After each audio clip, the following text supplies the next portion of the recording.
ഭക്തി എന്നതുകൊണ്ട് യഥാർത്ഥത്തിൽ ഉദ്ദേശിക്കുന്നത് നിങ്ങൾക്ക് അറിയാമോ? ക്ഷേത്രത്തിലും മറ്റ് ആരാധനാലയങ്ങളിലും പോകുന്നത് മാത്രമാണോ ഭക്തി?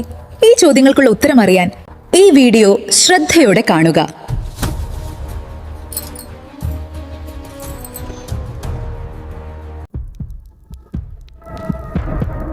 ഒരു രാജ്ഞി തന്റെ രാജ്യത്തിനു വേണ്ടി ബ്രിട്ടീഷ് സാമ്രാജ്യത്തോട് ഏറ്റുമുട്ടി.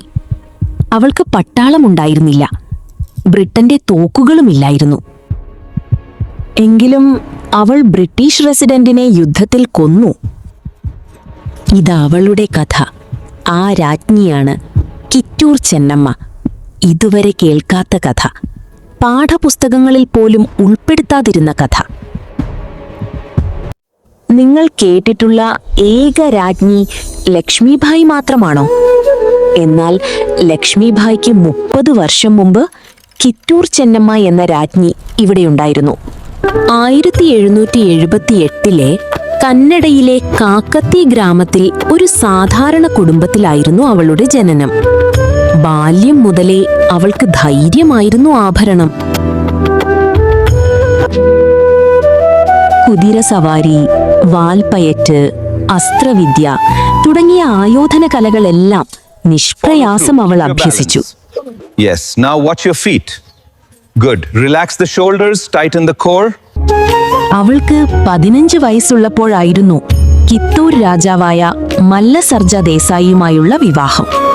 കിത്തൂർ ഒരു ചെറിയ രാജ്യമായിരുന്നു, എന്നാൽ അഭിമാനവും പാരമ്പര്യവും അവർക്ക് ജീവനേക്കാൾ വലുതായിരുന്നു. കൊല്ലവർഷം 1795 അവർക്കൊരു മകൻ ജനിച്ചു, റൂളർ മല്ലസർജ ജൂനിയർ.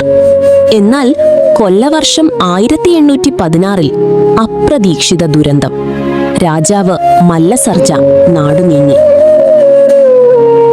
അവിടെ ചെന്നമ്മയുടെ ലോകം തകരുകയായിരുന്നു.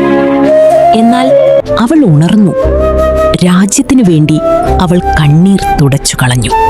മകൻ ചെറിയ മല്ലസർജ അടുത്ത രാജാവായി, ചെന്നമ്മ റീജന്റായി.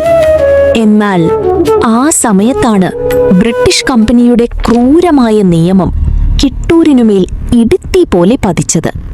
ഇതായിരുന്നു അതിക്രൂരമായ ആ നിയമം. ഡോക്ട്രിൻ ഓഫ് ലാപ്സ്, ലോർഡ് ഡൽഹൌസിയുടെ നിയമം.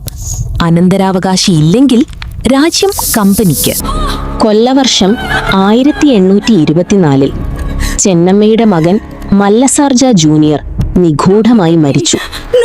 സ്വതവേ ദുർബല, ഇപ്പോൾ ഗർഭിണി എന്ന് പറഞ്ഞതുപോലെയായി കിട്ടൂരിന്റെ അവസ്ഥ. ഔദ്യോഗിക റിപ്പോർട്ട് സ്വാഭാവിക മരണം, എന്നാൽ കിത്തൂർക്കാർ വിശ്വസിക്കുന്നത് വിഷമെന്നാണ്. ബ്രിട്ടന്റെ പ്രത്യാക്രമണത്തെ അവൾ ശക്തമായി നേരിട്ടു. ചെന്നമ്മ ശിവലിംഗപ്പ എന്ന ദത്തുപുത്രനെ സ്വീകരിച്ചു. ബ്രിട്ടീഷ് നിയമപ്രകാരം ദത്തെടുക്കൽ അനുവദനീയമായിരുന്നു. എന്നാൽ ഡോക്ട്രിൻ ഓഫ് ലാപ്സ് അനുസരിച്ച് കമ്പനിക്ക് രാജ്യം വേണം. കൊല്ലവർഷം 1824 ഒക്ടോബർ കിറ്റൂറിലെ ബാർബർ ഷേവ് ദേവാലയത്തിൽ ബ്രിട്ടീഷ് കമ്മീഷണർ താക്കറെ എത്തി. രാജ്യം കമ്പനിക്ക് വിട്ടുകൊടുക്കണം. ഇതായിരുന്നു അവസാന മുന്നറിയിപ്പ്. ചെന്നമ്മയുടെ മറുപടി അതിശക്തമായിരുന്നു. കിറ്റൂർ ബ്രിട്ടന്റെ ഭാഗമാവില്ല. ഞാൻ കിത്തൂർ ചെന്നമ്മ എന്റെ ജീവൻ കൊടുത്തും രാജ്യത്തിനു വേണ്ടി പോരാടും. ആദ്യ യുദ്ധം. ചെന്നമ്മയുടെ സൈന്യം ബ്രിട്ടീഷ് സൈന്യത്തെ പരാജയപ്പെടുത്തി. മിസ്റ്റർ താക്കറെ തന്നെ യുദ്ധത്തിൽ കൊല്ലപ്പെട്ടു.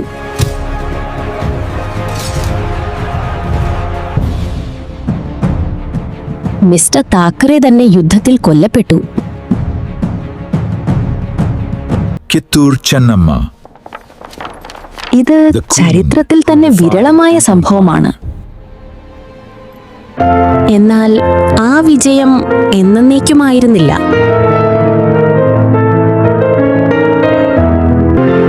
ബ്രിട്ടീഷ് കമ്പനി മദ്രാസ് പ്രസിഡൻസിൽ നിന്നും കൂടുതൽ സൈന്യത്തെ അയച്ചു. കൊല്ലവർഷം ഡിസംബർ 3, 1824 രണ്ടാം യുദ്ധം. She is ഈ in the യുദ്ധത്തിൽ South Tower. ചെന്നമ്മയുടെ സൈന്യത്തിൽ ഒരാൾ അവരെ കാണിച്ചു കൊടുത്തു. സ്വന്തം സൈന്യത്തിലെ വഞ്ചന. കിറ്റൂർ രാജ്ഞി ബ്രിട്ടീഷുകാരുടെ പിടിയിലായി. ഇതിനോടകം അവളുടെ ദത്തുപുത്രൻ ശിവലിംഗപ്പയെ ബ്രിട്ടീഷ് സൈന്യം വധിച്ചു കഴിഞ്ഞിരുന്നു. ചെന്നമ്മയെ ബൈൽഹോങ്കൽ കോട്ടയിലേക്ക് മാറ്റി. പിന്നീട് ബെൽഗാമിലെ ബെയ്ലി ഗോൾ ജയിലിൽ ഒരു കല്ലറയിൽ.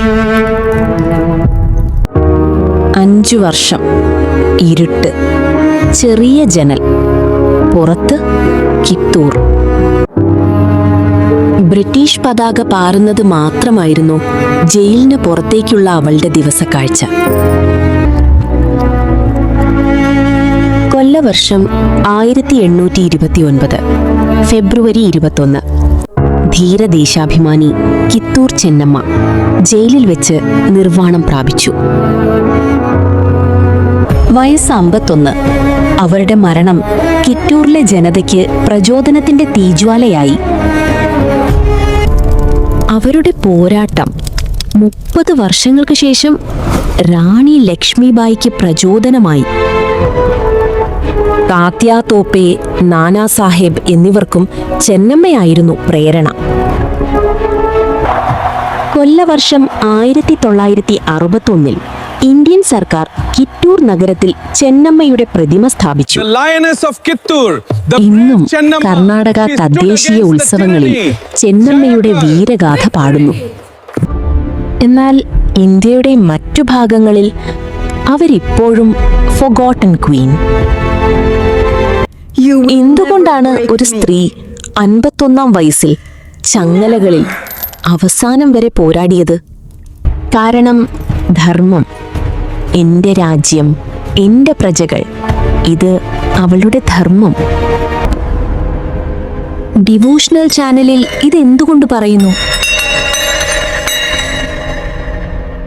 ഓം ശാന്തി. കാരണം ഭക്തി എന്നാൽ ക്ഷേത്രത്തിൽ പൂജിക്കുക മാത്രമല്ല. Hara Hara Mahadev! ഭക്തി എന്നാൽ ശരിക്കു വേണ്ടി നിൽക്കുക. For the fallen. ചെന്നമ്മ ആ ധർമ്മത്തെ പൂർണ്ണമായും ഉൾക്കൊണ്ട് ജീവിച്ചു. നിങ്ങളുടെ പ്രദേശത്ത് ഇങ്ങനെ ഒരു ഫൊഗോട്ടൺ ക്വീൻ ഉണ്ടോ? അവരുടെ പേര് കമന്റിൽ എഴുതൂ. ഞങ്ങൾ അവരുടെ കഥ പറയാം. ഈ വീഡിയോ ഇഷ്ടപ്പെട്ടെങ്കിൽ ലൈക്ക് ചെയ്യൂ, ഷെയർ ചെയ്യൂ.